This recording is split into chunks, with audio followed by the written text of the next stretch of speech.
জলাশয় নদীর পাশেই যে আমি এই মসজিদটা দেখতে পাচ্ছি, এই মসজিদটা অনেক বহুদিন আগের। তো দেখতে পাচ্ছেন যে কতটা রিক্সের মধ্যে আছে এই জায়গার মুসল্লিরা, এই জায়গায় নামাজ পড়ে কতটা রিক্সের মধ্যে।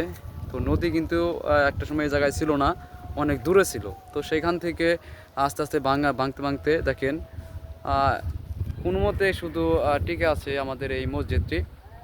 তো আল্লাহর অশেষ কৃপায় কিন্তু এই মসজিদটা এভাবে আছে। তো এই মসজিদে এলাকার মুসল্লিরা সবাই মিলে এখন কাজ করতেছে যে অন্য জায়গায় মসজিদটা নিয়ে যাবে।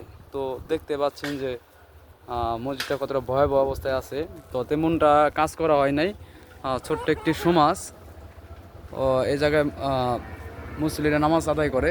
তো আমরা হয়তোবা এটা আল্লাহর অনেক অশেষ কৃপায় কিন্তু আসলে এই মসজিদটা টিকে আছে। আল্লাহর রহমত ছাড়া কিন্তু এভাবে একটা মসজিদ থাকতে পারে না।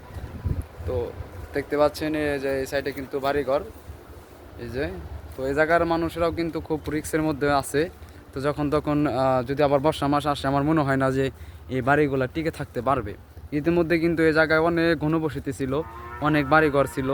তো সেগুলো কিন্তু নদীতে ভেঙে গেছে। তো অল্প কিছু বাড়ি কিন্তু এই জায়গায় এখন আছে। আপনি তো এই জায়গার স্থানীয় বাসিন্দা, তাই না?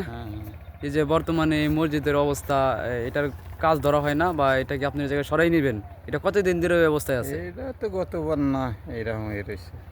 এই জায়গায় তো আরো বাড়িঘর ভেঙে গেছে, তাই না? বহু বাড়িঘর ভেঙে গেছে।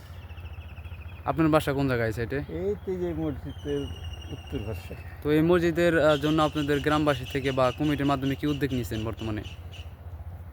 এটা তো উদ্যোগের মধ্যে এখন এই যে বর্তমানে পূব সাইডে উড়ানের করা হয়েছে। আপনারা কতজন লোক এই জায়গায় বসবাস করতেছেন বা এই সমাজের মধ্যে আছেন বর্তমানে?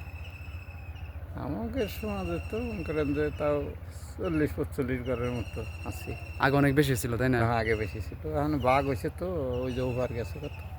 আমার মনে হয় না যে ফেরা বন্যা আসলে এই মসজিদে এইভাবে টিকে থাকবে আর থাকতে না পারবে। না ঠিক পকি ওখানে না, অর্ধেখানে ভেঙে গেছে। কতদিন ধরে এই জায়গায় আছেন? আইসি এই জায়গায় জি জি, এই জায়গায় ইমামতি করেন কতদিন ধরে? 22 বছর ধরে আইসি, 2 বছর বাদ দেন 2 বছর। 20 বছর ধরে এই জায়গায় আসছেন। তো এই যে বর্তমান যে মসজিদের অবস্থা, এই যে মাটি তুলছে, মাটি ফলাইছে, বিড়া বানছে এই কাতে উপায় করলে হুম, নিব, তাই যে কাম বাঁচছে দেখে যে সারা আসতেছে না, এই যে নিব রোজার আগে আমি পাবো কিনে লাগেন। তো আমরা দেখতে পাচ্ছি এই জায়গায় অনেক কষ্টের সাথে আপনারা রিক্সের মধ্যে কিন্তু এই জায়গায় জামাত আদায় করতেছেন। তো মুসল্লি হয় কিরকম এখন? ভালোই হয়, ভালোই, হ্যাঁ।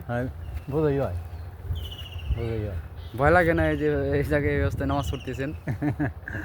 আর শোনা থাইকা টক হয়েছে আমাদের, তাই না?